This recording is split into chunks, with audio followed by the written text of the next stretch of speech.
Somebody said to me, Mike, I don't know if you agree with this, that there was a certain time in the tour in the last, probably I think like 20 years ago, maybe 25 years ago, where all the tour players started hitting their wedges really, really close. Maybe around the time like Kite was working with Dave Pelz and stuff. And so when the tour players started hitting their wedges like really close, they started stretching that out and started swinging the way that they could swing to make their wedges go super close with that kind of spanking release you were talking about. Yeah. They started spreading that around to the other swings in golf, and that's kind of how the most modern version of the golf swing that guys are doing on the tour came about. Would you agree with that, or you think that's overblown? Well, no, I think there's probably some truth to that. What's happened? The biggest change in golf swings in the last 50 years. Yeah. If you want to go there. Yeah.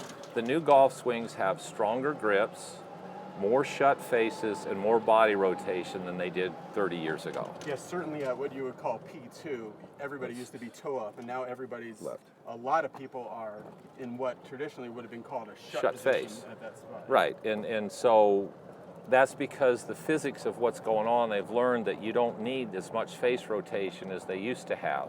Yeah. And, you know, like I say, a lot of it too is the equipment.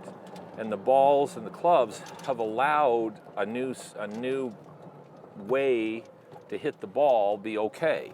See, when I first started playing years ago, the old lot of balls spun about twice as much as this. 2 times? Yes.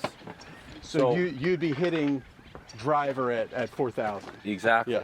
So what would happen is the grips were a little weaker. There was a lot more turn down in the face. You hit the ball a lot lower. So you're trying to trap less spin off of it. Well, because it would go and the ball would take off and they would go like this. So you stop the ball with spin.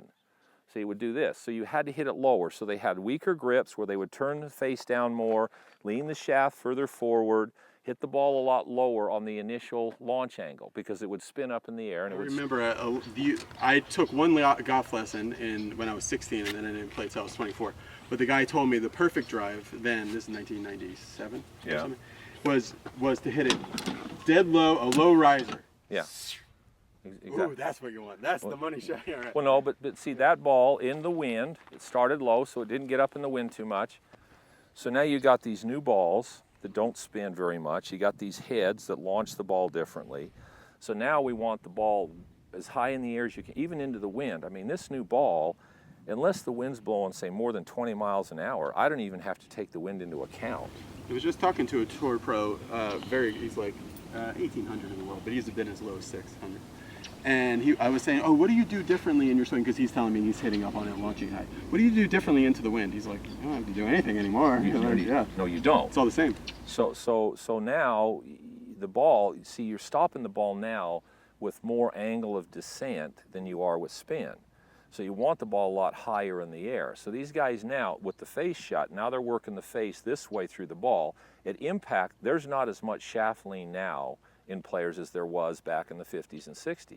Yeah. There's still forward shaft lean, but not nearly as much. Yeah. Now the way the clubs are built and the lofts are jacked up and the physics behind the club, you've got less loft that launches the ball high with less loft and less spin. So the ball, a 6-iron of today isn't even close to what a 6-iron was 30 years ago. 6-iron today was like a 4-iron? Pretty close. Okay. Good. Pretty close. And the ball spins much less, so it goes further.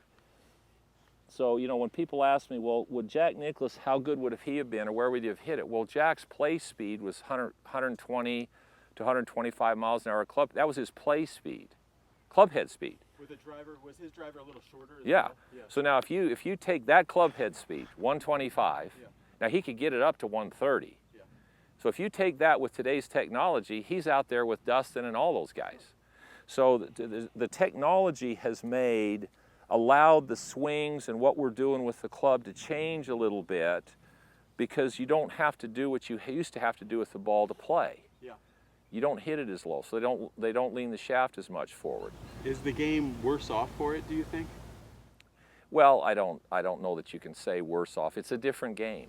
You certainly have to spend more on real estate, water, and other things like that to be able to cover these 73, 7600 yard balls. No, it's caused an issue there, but it's just a different game. Yeah, it is. I mean, and it isn't going to do.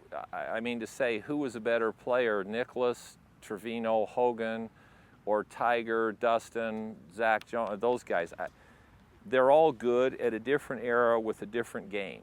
Yep. They're all superior, unbelievable athletes and great talents, but they've learned to play under different conditions. Which player from the golden age of golf, going from Hogan to Nicklaus, which player do you think would suit today's game the most? Jack. You would be able to just pick him up, put him in today's game, and they'd be good. I think Jack could have walked right into today and just... Well, his putting alone would have been... Well, he just... Was he a very good wedge player? Today seems to be so much about the 100-yard and 70-yard. Well, see, that's the other thing. People say, well, Jack wasn't a very good wedge player. No, he was a very good wedge player. He just never had to use it much. Right. So these other guys were hitting wedge. He was as accurate with his 6-iron as he was. Well, he was hitting 1-irons on the par 5s and 2, and everybody else was laying up. Yeah. So he wasn't hitting his wedge very much. And Jack's a great chipper of the golf ball. And back then, the way the golf ball was, on a par 4 at Pebble Beach, he was hitting 6-irons into and today at the tournament they're hitting 9-irons, yeah. I really enjoy watching his Shell's Wonderful World of Golf matches when he was about 52, 53. The one that he had against Lee in the desert and the one that he had at the Olympic Club against Johnny. The sound of his ball at that age, you were around in that. Yep. The sound of his ball at that age, the impact just sounded different. It was. So solid.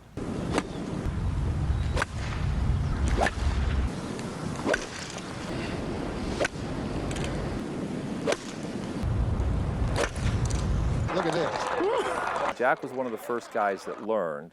Everybody else at that time had a lot steeper, a lot more shaft lean, trapping the ball. Jack was the first guy that learned how to come into the ball shallow and not take much divot and hit it high with not a lot of spin. So it was like solid and then muted by the grass, Yep. but not too much, so there's still a ring in the air. Right. It's a very specific, that 1992 Nicklaus impact. It was really awesome.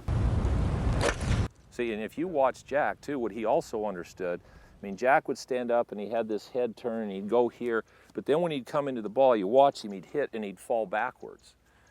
Because Jack learned how to hit into this left side and then push away from to accelerate the club, which is what all these long drive guys are doing now. Yeah. See, there's not one of those guys that hits and falls forward. They all hit it and go, whew, they all fall backwards because they're basically, to keep the club accelerating, when it gets right here, they're taking this left leg and they're pushing away from the club, and that accelerates it out in front of them. How is that different than the swing we see on every Muni in America on Saturday morning? The guys go... Well, because they've never gotten anything. They never get any force into this side to where they can push back away. So they just stay here and immediately push away. So they never get into the left side to push back away from it. So this is a dogleg right hole. So you say, well, you hit a fade. I'm going, no, I don't. Yeah. No, I hit it at the right side of the fairway and hit a draw, because that's the shot I see and feel. If we took a bunch of tour players and we put them here and they said, what's the shot to hit? Or a bunch of teachers, they'd say, well, obviously, you start it down the left and you fade it in, it's a dogleg right. I'm going, no. I bought that candy for a long time, and that's when I started playing bad. That's not my shot. So I'm going to play my shot even though it doesn't necessarily fit the game plan of what the hole might say you're supposed to do. There it is. Perfect draw. Yeah, you bought that candy, so in a tournament 25 years ago, you might have been like, well, it goes left or right. So I'm going to start it, so I try to hit a fade. And I wasn't really comfortable with a fade. It didn't feel right to me, even though they convinced me that I need to learn how to hit the ball both directions. Yeah, there's the Hall of Fame's full of guys that really worked it 99% of the time one direction or the other. Really? Yeah. That's very, very instinctive of you. But, so seeing as there's a lot of people in the Hall of Fame that worked it one way, what's the point of the average person trying to hit it both ways? Well, this may sound crazy to you, but my fairway finder is a fish.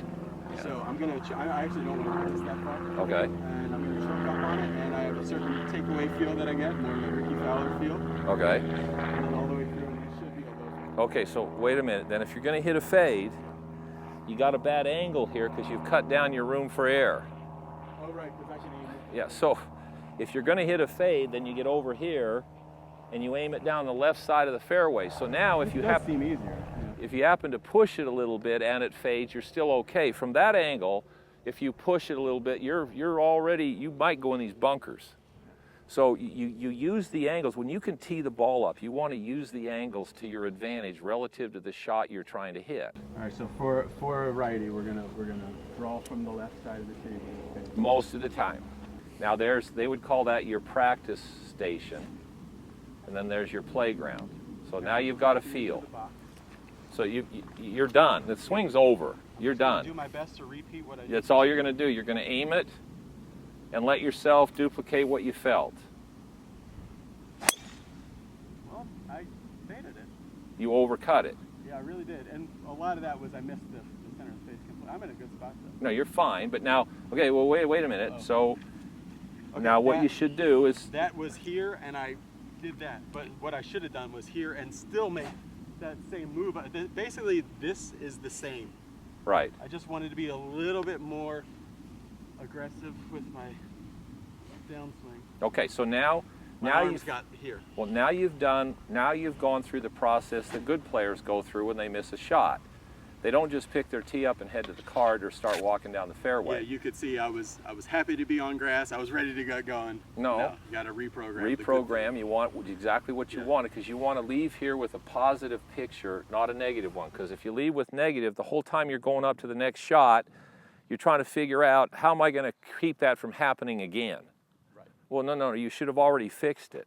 So right now we're putting our clubs in the bag. And This even is a- though I hit a bad shot, my good feeling bucket is getting more and more filled up. And it's there, and now we're going on to the next shot and you've cleared your slate. That's gone. You can't, it doesn't matter what you do, that's gone, it's done. Now we've got this situation with another set of variables that we're going to pick and do what we need to do and go. And you just keep doing that over and over and over again. Thanks for watching, guys. Subscribe to the channel because there is going to be coming up another vlog with Mike, the final one I did on the trip, and then also some other parts of the range session that we did coming up. If you guys would like to support the channel and get a lot more detail on exactly how Mike wants you to hit the driver to get the most smash out of it, basically the most bang for your buck, to get the most distance out of your given club head speed, and how to create some more club head speed, check out the Smash Factor. It's on bebettergolf.net/premium. You can check it out there. It is Mike Malaska talking all about Smash Factor and how to create it, and Lee Dietrick talking about it. And then also I included this move that after talking to a few guys, this drill called the Koufax drill, and I get kind of deep into how to do that and why it's so effective. It's been a big help for me. Check that out, the Smash Factor. If you guys have seen Mike's great website at malaskagolf.com and had considered joining, now's a great time to do it, because if you use the promo code BeBetterGolf, you get a special discount for that. Thanks for watching, everybody. Stay tuned. Lots of cool stuff coming up. Later. Bye.